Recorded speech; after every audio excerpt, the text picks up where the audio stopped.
Also, okay, so down back here to the menu, you can jump around in your notes.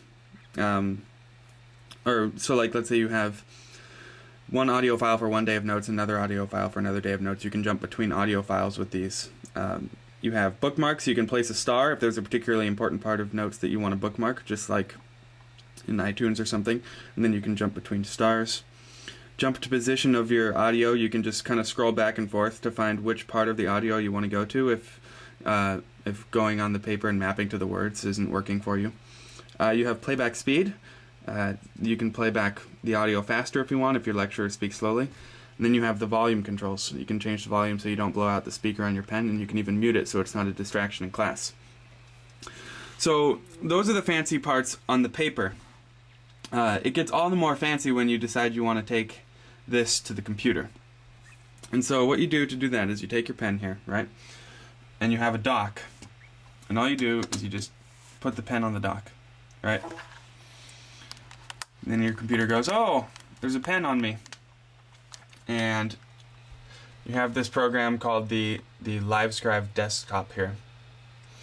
And what it does is it automatically syncs the notes you've written on your pen onto the computer. And it's all vector based. It doesn't actually look at the ink, it just looks at what dot matrix pattern it's near when it finds the pressure readings from the tip of the pen. And the thing that really amazed me about this pen is that it actually knows what page you were writing on. So if you look back here down at the paper, it looks like we were on page 97 when we were doing our writing. So if we go over here to the side menu here and double click or click notebook here, it'll pull up the notebook that I was just writing in. So here's all of the pages of my notebook.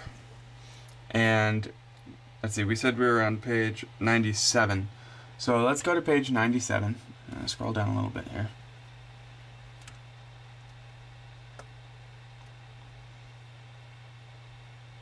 Where are you?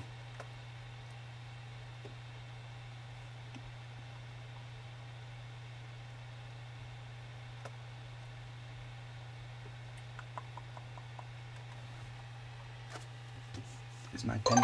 There it goes. Alright, so it finished syncing all the notes that I just wrote and the audio. And so we have page 97 down here that I can double click. And there's what we wrote on the computer. It's extremely high resolution. Whoa. It's extremely high resolution. And it's stored forever on the computer. The audio is also mapped with it on the computer, so I can click anywhere. I can click anywhere that I wrote, and it'll play the audio just like when I clicked on the paper with the pen. There's a couple things that's important to note with transferring things to the computer. Like I said, it's a dot matrix pattern on the paper, and that's actually how it can tell which page was being written on. It's a non-repeating dot matrix pattern, meaning some guy somewhere wrote a really buff algorithm that churned out this non-repeating pattern of dots that they can actually put individual dots on each page. Not only can they put unique dot matrix patterns on each page, but I read somewhere, probably on the Livescribe website or something, that if you ran this algorithm, you could produce a non-repeating dot matrix pattern when printed on paper that would cover all of Europe and Asia. So you don't really have to worry about like a restraint or like a lack of unique paper, like notebook forms that they can come out with, because they have a lot of dots to work with.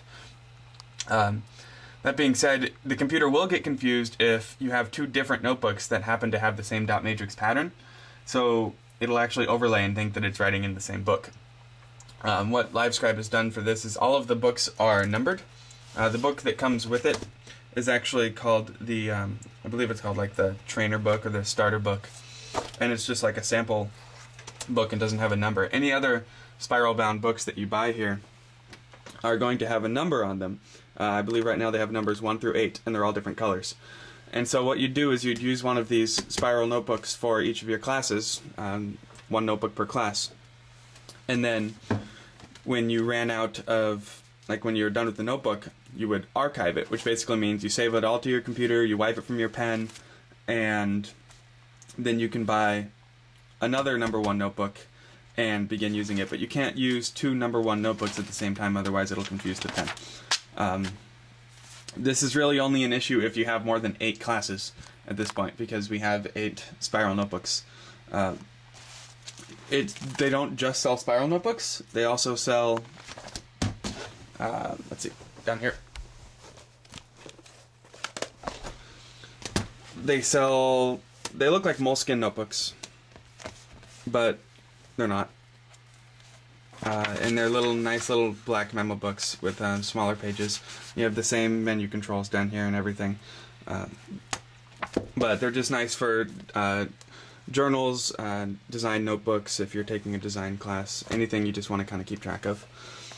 The goal with Livescribe is to keep the paper the same cost as normal paper. They don't want that to be the reason you don't buy their pen. So it's no more expensive than buying normal spiral notebooks. Also, if you're still concerned about the price of paper for these, you can print your own dot matrix paper with its own dot matrix pattern, and you can print, like, you can use that paper if you want. So buying the expensive paper should not be an issue, A, because it's not expensive, and B, you don't have to buy it. Let's see, what else do we have? The pen, like I said, has a jack on the top for headphones, but the headphones that come with the pen are kind of fancy headphones. They don't just have, they're not just like earbuds that you normally have. See these little holes on the back of the headphones there? Those are actually microphones.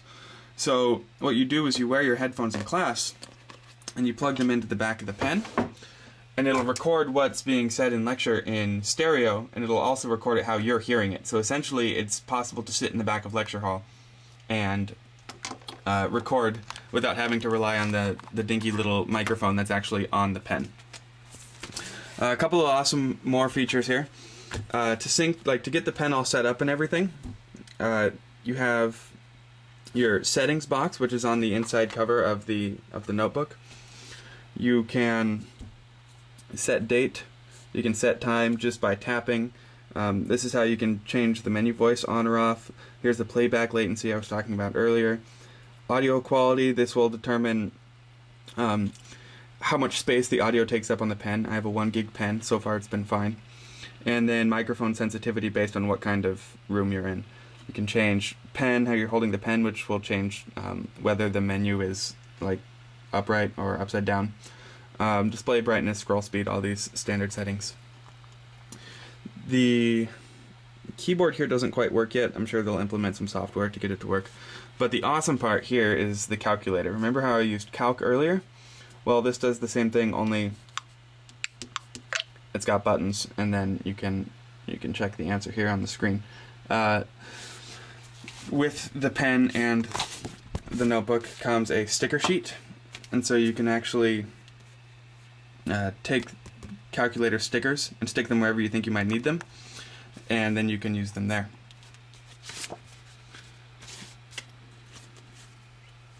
I believe that pretty much sums it up. The pen so far has been extremely useful. I've been taking notes with it for quite a while. Little applications that you can use it for include if you do your problem sets on it, then if someone needs to look at your problem set or needs help with something, you can just email it to them instead of them having to come copy your notes, or you give them your P-set and worry about them not turning it in. Other benefits include when you take notes during class and someone can't make it to class, you can email them your notes without having to scan them or having to give them your actual notes. You can, I don't know if you saw in an earlier entry I did, I talked about the pistol turkey shoot, and I had these awesome custom-made turkeys, and that involved just tracing my hand with my Livescribe pen and then throwing them into Photoshop, and then using my tablet here to actually color the turkeys in Photoshop. So yeah, so that is the Livescribe Pulse pen, video edition, and I will talk more about it in writing, but it's definitely worth